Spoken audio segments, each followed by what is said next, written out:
I flew cross-country for her shower, but she texted, kept it private. Inner circle only. I left. Later she begged, they cut my power. Where's the cash? I replied, inner circle only. The fluorescent lights of Chicago O'Hare International Airport at 5 in the morning are unforgiving. They wash out your skin, make your eyes ache, and amplify every ounce of exhaustion in your body. I am 35 years old, and as I sat at gate B12, waiting to board a flight to Miami, I felt every single one of those years pressing down on my shoulders. My fingers were locked in a tight grip around a small, faded blue velvet box resting in my lap. Inside that box was a sapphire and diamond necklace. It was a family heirloom, appraised at around $15,000, given to my grandmother on her wedding day. It was supposed to be a symbol of enduring love, of legacy, and of a family holding together through thick and thin. I was bringing it to my younger sister, Cassidy. Cassidy is 30 years old, and her life has always been a whirlwind of impulsive decisions and dramatic rescues. 4 years ago, she got pregnant with my niece, Flora. The timing wasn't ideal, the finances were non-existent, and the father, Donovan, was just trying to keep his head above water working retail. They went to a courthouse on a rainy Tuesday, signed a piece of paper, and that was it. No white dress, no flowers, no celebration. As the older sister, the responsible one with a stable career as a senior graphic designer, I always carried a heavy, unspoken guilt about that. I felt like I had somehow failed to give her the fairy tale she always talked about when we were kids sharing a bunk bed. So, when Cassidy called me 8 months ago, crying tears of joy because she and Donovan were finally in a place to have a massive vow renewal, a real dream wedding, I didn't hesitate. I wanted her to have her moment. I wanted little Flora to see her parents celebrate their love. I opened a joint bank account, linked it to my own savings, and told Cassidy I would handle the heavy lifting. This weekend was supposed to be the kickoff, an exclusive, high-end bridal shower at a luxury beachfront resort in Miami. I had poured my heart, my time, and a terrifying amount of my hard-earned money into making sure it was perfect. I rubbed my thumb over the worn velvet of the jewelry box, telling myself that the dark circles under my eyes and the tightness in my chest were just travel fatigue. I was doing a good thing. I was being a good sister. The flight was 3.5 hours of turbulence and bad coffee, which gave me entirely too much time to think. I rested my forehead against the cool plastic of the window pane, watching the clouds break over the coastline, and let my mind wander to the math. Graphic design pays well, but I am by no means wealthy. Over the past 8 months, I had transferred just over $35,000 into that joint wedding fund. Looking back now, I recognize exactly what was happening in my brain. In behavioral psychology, there is a concept called the sunk cost fallacy. It is the phenomenon where a person is reluctant to abandon a strategy or course of action because they have already invested heavily in it, even when it is clear that abandonment would be more beneficial. You keep pouring water into a leaky bucket because you are fixated on how much water you've already lost, rather than focusing on fixing the hole. I was drowning in the sunk cost of sisterhood. Every time Cassidy called asking for another $3,000 for a catering deposit or $2,000 for imported floral arrangements, a voice in the back of my head screamed that this was excessive. But I silenced it. I told myself I had already paid for the venue, so I couldn't cheap out on the food.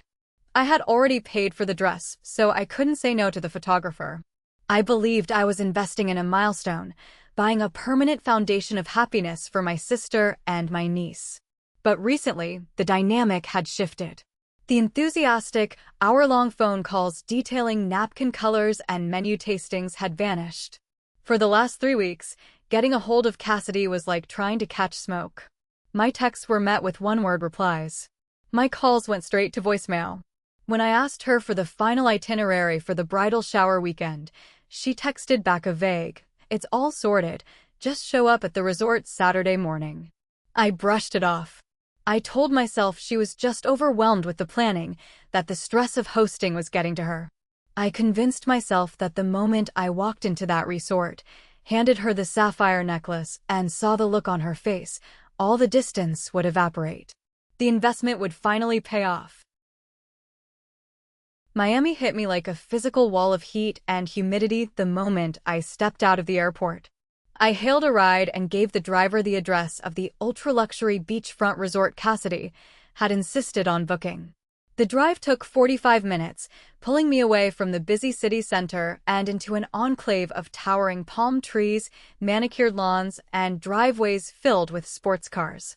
I pulled my small suitcase out of the trunk, feeling painfully out of place in my travel-wrinkled linen shirt and jeans. The lobby of the resort was intimidatingly beautiful. It smelled like expensive sea salt and white tea. Massive crystal chandeliers hung from vaulted ceilings, casting a warm, golden glow over the marble floors. I walked past a lounge area where waiters in crisp white jackets were balancing trays of champagne flutes. This was exactly the aesthetic Cassidy demanded. She wanted opulence. She wanted Instagram perfection. And I had funded every single square inch of it. I approached the front desk, offering a polite, tired smile to the concierge. "Hi," I said, setting my purse down. "I'm here for the Morgan bridal shower. Could you point me to the private event rooms?" The concierge, a young man with a flawless smile, tapped the screen of his tablet. "Of course, ma'am. Let me just check the guest list for the Morgan event. May I have your name?" "Gemma," I replied. "Gemma Morgan. I'm the bride's sister." He tapped a few more times, his smile faltering just a fraction of an inch. He scrolled down, frowned, and then looked back up at me with practiced, polite sympathy. "I apologize, Miss Morgan. I am looking at the VIP guest list provided by the host, and I do not see your name listed for access to the private banquet areas." I laughed, a short, breathy sound of confusion. "That has to be a mistake. I'm her sister. I actually paid for the reservation. Can you check again?" He turned the tablet slightly so I could see. "I assure you, I am looking at the finalized list given to us yesterday evening. There are 15 names. Yours is not among them. The event staff is strictly instructed not to allow anyone without prior authorization into the oceanfront suite." A cold, heavy stone dropped directly into the pit of my stomach. The blood drained from my face so fast I felt dizzy. It wasn't a clerical error. The concierge's eyes held a mixture of pity and awkwardness that told me everything I needed to know. The physical sensation of dread was overwhelming. I stood there, surrounded by the golden light and the smell of white tea, holding a velvet box containing our grandmother's legacy, suddenly realizing I was a ghost at a banquet I had bought. I did not cause a scene. I did not raise my voice at the concierge or demand to speak to a manager. I simply nodded, picked up my purse, and walked away from the front desk. I found a quiet alcove near the lobby bar, shielded by a massive potted palm tree, and pulled out my phone. My hands were shaking so badly I dropped it onto the marble floor before managing to unlock the screen. I dialed Cassidy's number. It rang 3 times. I prayed she wouldn't answer, that this was all a massive, ridiculous misunderstanding, that she would call me right back and laugh about the hotel making a stupid mistake. The line clicked open. "Hello." Cassidy's voice drifted through the speaker, but she didn't sound stressed. She sounded irritated. In the background, I could hear the unmistakable thumping bass of house music and the clinking of heavy glassware. She was at a party. "Cassidy," I said, keeping my voice dangerously level. "I am standing in the lobby of the resort. The front desk just told me I am not on the guest list for your bridal shower." There was a pause. The music in the background seemed to get louder. When she spoke, her tone was entirely devoid of warmth. It was flippant, casual, and utterly ruthless. "Oh," she sighed, like I was a telemarketer interrupting her dinner. "Yeah, we actually kept it private last night. We moved the main party to Friday. Today is just a hangover brunch thing. Inner circle only. You know how it is. Inner circle only." The words didn't just sting, they hollowed me out completely. Absolute silence descended upon my mind. There was no rage yet, no tears, just a chilling, absolute clarity. I had spent $35,000. I had skipped vacations for 2 years. I had worked 80-hour weeks, taking on miserable freelance projects just to make sure she had the exact shade of imported silk napkins she wanted. And to her, I wasn't even worth a seat at the table. I wasn't her inner circle. I was her bank. I didn't yell. I didn't demand an explanation or list my sacrifices. I simply said, I understand. I hung up the phone. I turned around, walked out of the sliding glass doors into the sweltering Miami heat, and ordered a car right back to the airport. The journey back to Chicago was a masterclass in emotional compartmentalization. As the plane lifted off the tarmac, leaving the sunny coastline behind, the shock began to wear off, replaced by something much more potent. It wasn't sorrow. It was a cold, hard, unyielding rage. For years, I had operated under the assumption that Cassidy was just disorganized, that she needed a little extra help, a little extra grace, because she had started a family so young. But sitting in that cramped economy seat, staring at the back of the headrest in front of me, the blinders finally came off. I saw the architecture of her manipulation. She hadn't accidentally forgotten to put me on the list. She had deliberately excluded me because having the sister who funded the party in the room ruins the illusion. She couldn't play the role of the self-made, wealthy socialite holding court with her friends if I was sitting there, a living reminder of where the money actually came from. Halfway through the flight, the anger crystallized into action. I pulled out my credit card, paid the ridiculous $25 fee for the terrible airplane Wi-Fi, and opened my laptop. It was time to stop operating on trust and start looking at the data. I logged into my banking portal and clicked on the joint account we had set up specifically for the wedding expenses. I hadn't checked the itemized statements in weeks, trusting that she was paying the vendors we had discussed. I took a deep breath and looked at the screen.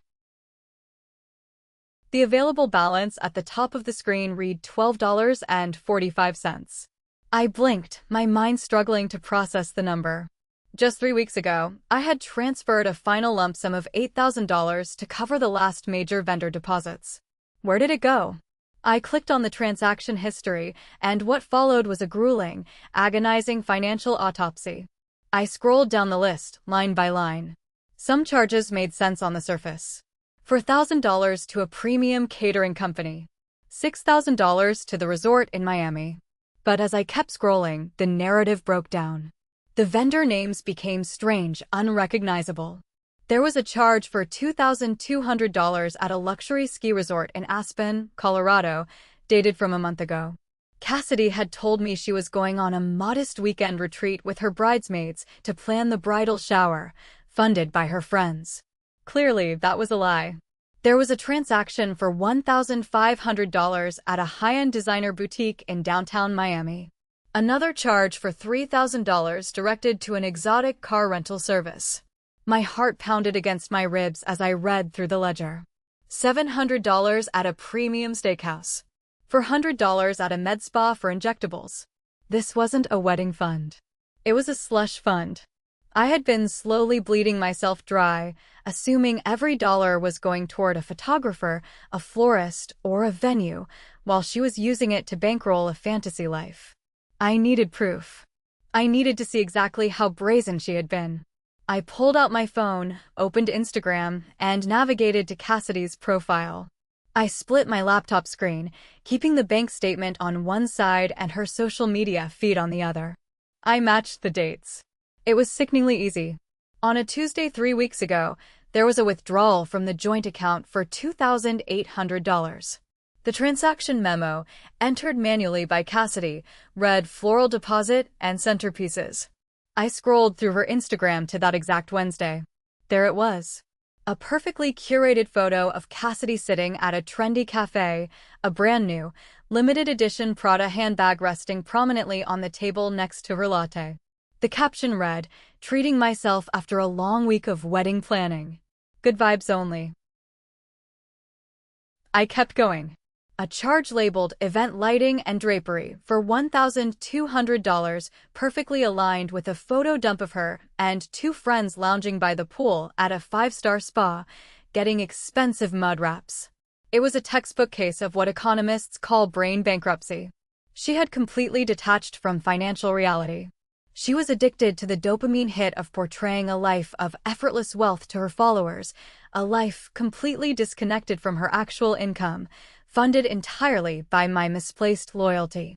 She wasn't just stealing money, She was stealing the hours of my life I had worked to earn it, and then flaunting it in my face. My hands stopped shaking. The sadness was entirely gone, burned away by the sheer audacity of her deceit. I didn't hesitate. Right there, at 30,000 feet in the air, I clicked the administrative settings on the joint account. I removed her access. I froze the remaining funds. I logged into my personal accounts, changed every password, and set up fraud alerts. I was locking the vault. The ATM was permanently closed. If you are enjoying this story so far, please hit the like button, subscribe to the channel, and leave a comment down below telling me what city you are watching from. Every single comment helps push this video to more people who love a good family drama. Thank you so much for your support. Now, let's get back to the story. My apartment in Chicago was entirely silent when I finally unlocked the door and dropped my suitcase in the hallway. There was no bustling resort staff, no thumping bass from a pool party, and thankfully no Cassidy. Just the low hum of my refrigerator and the distant sounds of city traffic filtering through the living room window. I did not unpack. I did not even take off my coat immediately. I just sank onto the edge of my sofa, staring blankly at the dark screen of my television. I was completely drained, but my mind was racing, trying to untangle the massive knot of betrayal I had just uncovered. Sitting there in the quiet, my thoughts drifted backward. I needed to understand how I had become this blind. How had I allowed myself to be financially bled dry for nearly a year without questioning it? The truth is, the foundation for this disaster was not laid when Cassidy asked me to pay for her dream wedding. It was laid 20 years ago. I remembered a specific Tuesday evening when I was 12 years old and Cassidy was 7. I had spent 3 weeks building a detailed, fragile diorama for my middle school science fair. It was a model of the solar system, suspended by thin wires inside a carefully painted cardboard box. I was so proud of it. I had left it on the kitchen table to dry. Cassidy, wanting to play with the painted styrofoam planets, had climbed onto a chair, reached for it, and pulled the entire thing crashing to the floor. It was completely destroyed. When our parents ran into the room, Cassidy didn't apologize. Instead, she immediately burst into theatrical, hyperventilating tears. She wailed that I had yelled at her, that I had scared her, and that it was my fault she fell. Our mother, overwhelmed by the crying, turned to me and scolded me for leaving my project where a child could reach it. I was forced to comfort the person who had just ruined my hard work. That was the blueprint. That was the moment the dynamic was cemented. Cassidy learned that if she created a disaster and cried loud enough, the consequences would miraculously shift onto someone else. And I learned that my role in the family was to absorb the damage, clean up the mess, and keep the peace. I carried that exact same dynamic into adulthood. Whenever she made a reckless financial decision, she would call me, weaponizing her tears, playing the victim of a cruel world. And I, conditioned by years of playing the responsible older sister, would open my wallet to fix it. I was an enabler. I had funded her bad habits because saying no felt like a violation of the unspoken family contract. But as I sat on my sofa, feeling the cold reality of my empty bank account, I realized that the contract was completely void. I was done paying for her broken planets. 3 days passed. I went back to work, threw myself into my graphic design projects, and ignored the 4 missed calls I eventually got from Cassidy once she realized the bank account had been locked. I felt a strange sense of peace, like I was finally breathing clean air after living in a smog-filled room. But that peace was shattered on Thursday evening when my cell phone vibrated on the kitchen counter. The caller ID flashed the name of my Aunt Edith. Aunt Edith is 60 years old, lives in Florida, and spent 35 years working as a ruthless, highly successful financial advisor before retiring. She is my mother's older sister, and she has never been one for small talk. She sees the world in spreadsheets and risk assessments. If she was calling me on a Thursday night, it was not to ask about the weather in Chicago. I swiped to answer. "Hello, Aunt Edith." "Gemma," she said, her voice sharp and devoid of pleasantries. "I need to talk to you about your sister.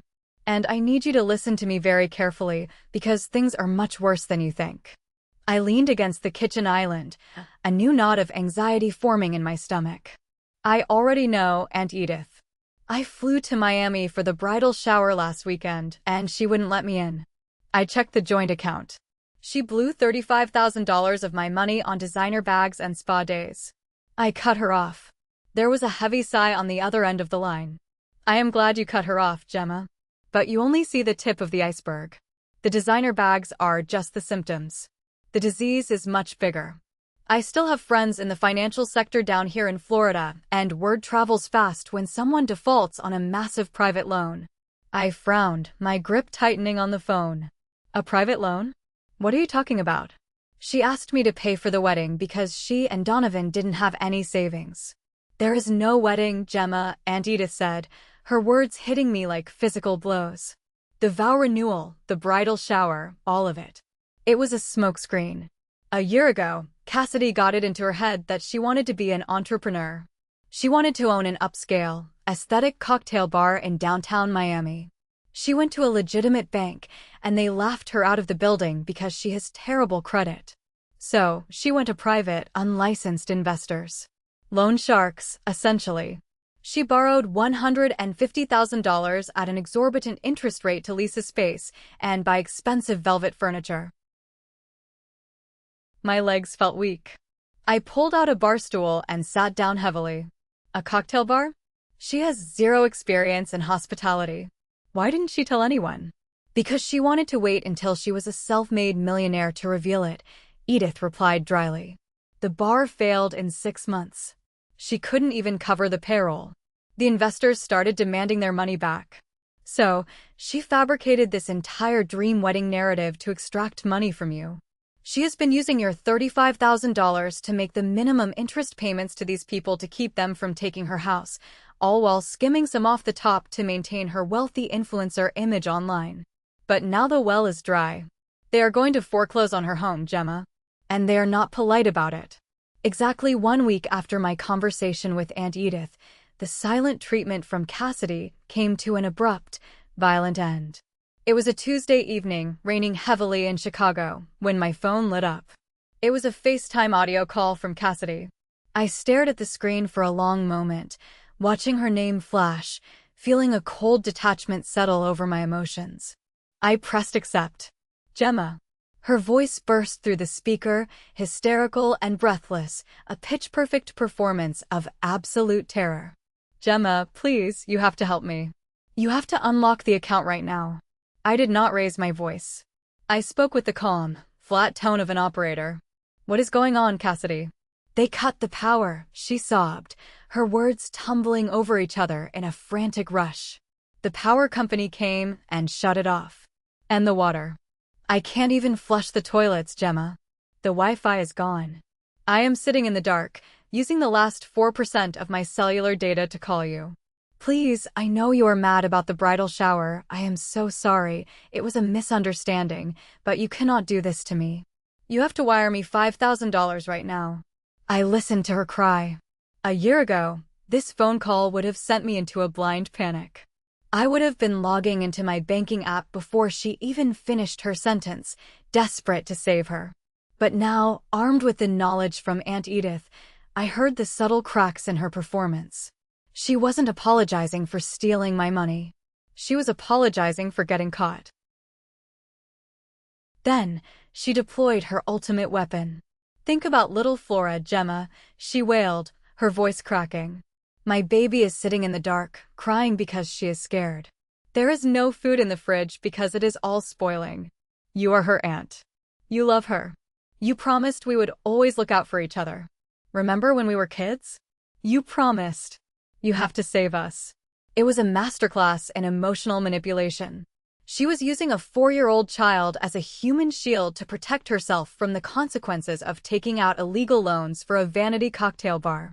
She was trying to trigger the childhood blueprint, demanding that I step in and take the blame for the ruined science project. I took a slow, deep breath. I pictured the velvet box sitting safely in my bedroom safe. I pictured the fake vendor receipts. I pictured the Prada bag on her Instagram feed. The anger was completely gone, replaced by a profound, unshakable boundary. Cassidy, I said, my voice cutting through her hysterical sobbing like a knife through thin paper. She stopped crying for a fraction of a second, anticipating the sound of my submission. Yes? Are you sending it? I am not sending you a single dime, I said clearly, enunciating every syllable. I know about the cocktail bar. I know about the loans. I know the wedding was a lie. You burned through $35,000 of my savings to pay off loan sharks and buy designer clothes while playing pretend on the internet. Gemma, wait, let me explain, she stammered, the panic in her voice shifting from a performance to genuine, raw fear. There is nothing to explain, I interrupted, my tone freezing over completely. You made your priorities very clear in Miami. So, here is my final answer to your request for money.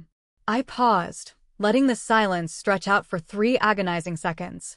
I only send cash to my inner circle, remember? You made it very clear I am not in it. Before she could scream, before she could formulate a single excuse or another plea, I pulled the phone away from my ear and pressed the red button. I ended the call. Then I went into my phone settings and blocked her number. I blocked her on all social media platforms. I set my phone down on the counter. My hands were not shaking. My heart was not racing. For the first time in my entire adult life, I had not rushed to catch my sister as she deliberately jumped off a cliff. I stood in my kitchen, listening to the rain hit the window glass, and I felt lighter than I had in 20 years. When a narcissist loses control over their primary enabler, they do not self-reflect. They immediately pivot to controlling the narrative. Cassidy's financial house of cards was collapsing in real time, but instead of trying to fix it, she decided to wage a digital war against me. By Wednesday afternoon, my phone started vibrating relentlessly with notifications. I had blocked Cassidy, but I hadn't blocked our extended family. I opened Facebook, and there it was. Cassidy had gone live the night before, sitting in her dark living room, illuminated only by the harsh, unflattering light of a battery-powered lantern. It was a 40-minute monologue of pure, unadulterated victimhood. She wept for the camera. She claimed that she had hit a rough patch financially because of a bad business investment, framing it as an innocent mistake of a young, ambitious mother. Then, she turned the guns on me. She told her hundreds of followers, including our aunts, uncles, and cousins, that her wealthy, elitist older sister had promised to help her through this crisis, only to back out at the last minute out of pure spite. She claimed I was punishing her because I was jealous of her youth and her marriage. She looked directly into the lens and said, "Some people turn their backs on family when they need help the most. My sister is too stingy to care if her own 4-year-old niece freezes in the dark." The comments section was an absolute bloodbath. Distant cousins I hadn't spoken to in a decade were piling on. "Family comes first, how could you do this?" one wrote. "Money changes people, Gemma should be ashamed of herself," wrote an aunt who had never once remembered my birthday. My initial instinct was to fight back. I wanted to post the screenshots of the bank statements. I wanted to post the receipt for her luxury spa treatments alongside the timestamp of her claiming she couldn't afford groceries. I drafted a massive, scorching paragraph exposing her fake cocktail bar and her shady loans. My finger hovered over the post button for a long, agonizing minute. But then, logic took over. If I posted the evidence, I would be wrestling a pig in the mud. I would be entering the exact chaotic drama she thrived on. She wanted me to react. She wanted me to look crazy and defensive. So, I did the one thing that would drive her absolutely insane. I did nothing. I deleted the drafted response. I turned off my notifications, closed the app, and made myself a cup of tea. Let them believe her lies. The bank doesn't care about Facebook comments, and the bank was coming for her house. 2 days after the social media circus, I was sitting at my dining table working on a graphic design layout when there was a heavy, hesitant knock at my front door. I wasn't expecting any packages. I looked through the peephole and froze. Standing in my hallway was Donovan, Cassidy's husband. He looked absolutely terrible. He was only 33 years old, but he looked like he had aged a decade in a week. His clothes were rumpled, his eyes were bloodshot and sunken, and he had the posture of a man carrying a physical boulder on his back. He had driven over 20 hours straight from Miami to Chicago. I opened the door slowly, keeping the security chain attached at first. Donovan? What are you doing here? He looked up at me, and his eyes instantly welled with tears. He didn't look angry. He looked entirely broken. Gemma, please. I am not here to ask you for money. I swear to God. I needed to see you face to face. I need to apologize. I hesitated for a moment, searching his face for any sign of Cassidy's manipulation. But Donovan had never been a good liar. He was a simple, hard-working guy who had gotten trapped in a nightmare. I unhooked the chain and stepped back, gesturing for him to come inside. He walked into my apartment, looking around at the quiet, clean space as if it were a sanctuary. He collapsed onto my sofa and buried his face in his hands. He took a long, shuddering breath. I am so sorry, Gemma. I didn't know. I swear on Flora's life, I did not know what she was doing to you. I walked into the kitchen, poured 2 cups of black coffee, and carried them over to the coffee table. I sat in the armchair across from him. Talk to me, Donovan. What didn't you know? He wrapped his trembling hands around the warm mug. I didn't know about the $35,000. I didn't know you were paying for any of it. When she started planning this vow renewal, she told me that an old college friend of hers who hit it big in crypto was investing in her cocktail bar and that she was using the early profits to pay for the party. She intercepted all the mail. She changed the passwords on our home Wi-Fi router so I couldn't access the shared financial documents. I stared at him, horrified. She lied to you about where the money was coming from? While living in the same house. He nodded, tears finally spilling over his eyelashes. She lied about everything. The bar went bankrupt months ago, but she kept leaving the house every morning dressed in designer suits, pretending to go to the office. She was just sitting in cafes taking photos. When the power got shut off last week, she told me it was a billing error by the city. It wasn't until a man showed up at our front door 2 days ago, threatening to break my legs over a $150,000 debt, that the truth came out. She confessed to the private loans. She confessed to draining your account. He looked up at me, his expression hardening into something resembling resolve. I packed my bags, Gemma. I took Flora, and we are staying at a cheap motel on the outskirts of the city. I am filing for divorce on Monday. I cannot raise my daughter around a woman who cares more about impressing strangers on the internet than she cares about having running water. I just drove up here because I needed to look you in the eye and say thank you. Thank you for trying to help us, and I am so deeply sorry she used you. Hearing it from his perspective changed everything. Cassidy was not just a terrible sister, she was a toxic, destructive force that was taking down everyone in her blast radius. Donovan was collateral damage. Flora was a victim. I leaned back in my armchair, looking at the exhausted, defeated man sitting in my living room. I had drawn a hard boundary to protect myself from Cassidy, but that boundary did not require me to abandon an innocent child or a man who was desperately trying to do the right thing. I am not a heartless person. I just refuse to be a victim anymore.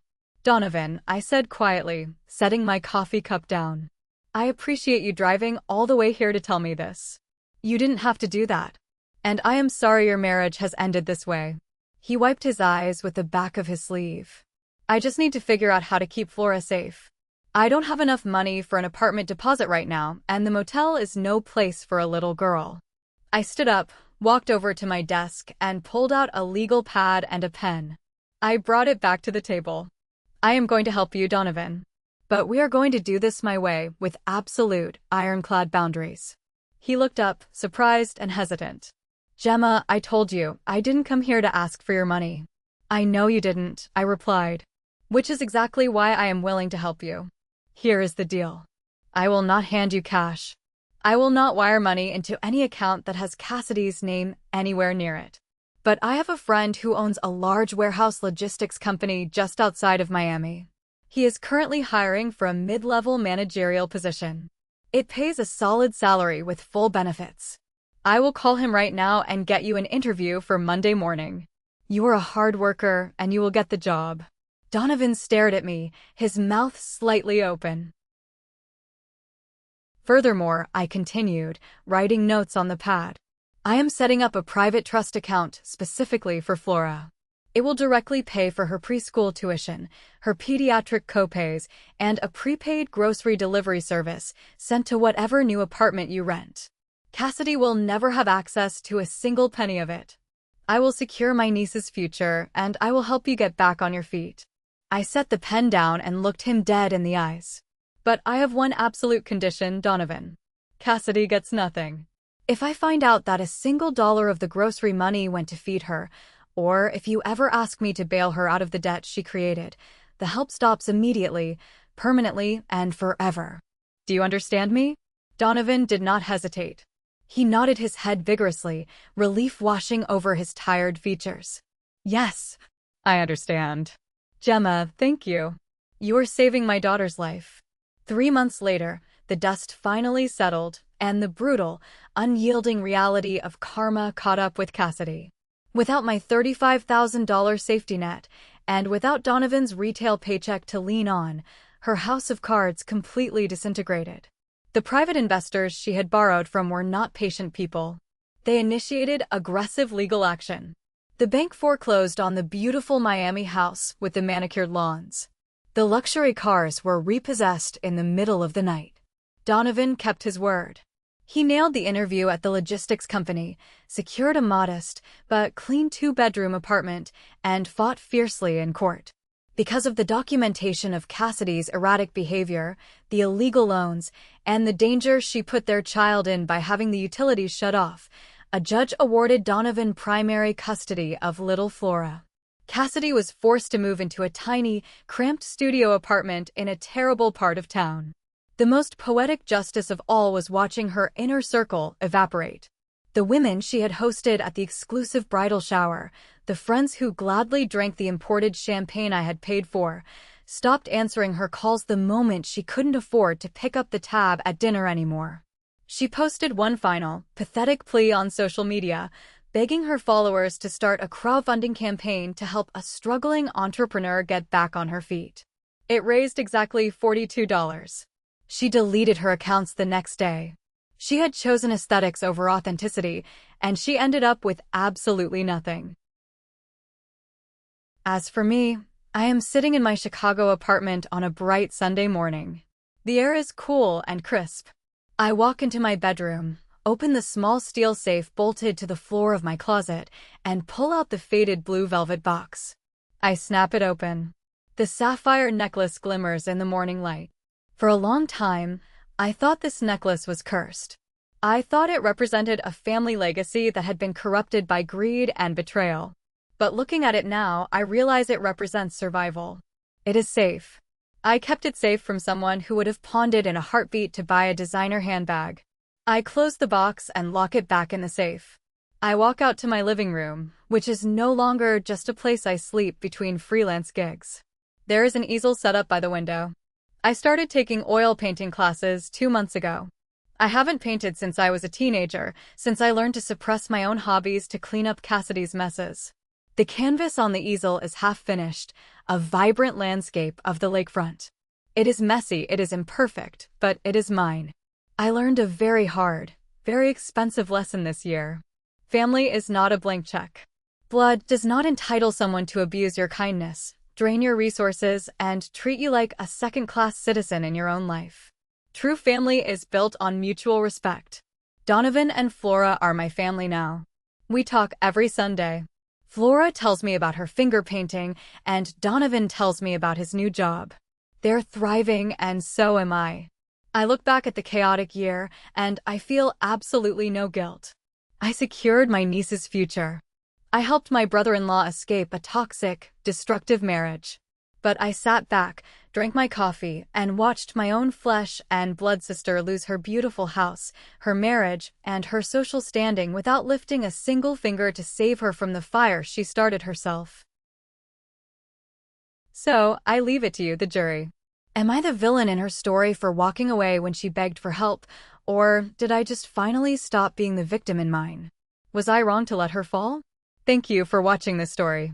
If you haven't subscribed yet, please hit that button and ring the bell so you never miss a family drama. Drop your verdict in the comments below. I read every single one of them. See you in the next video.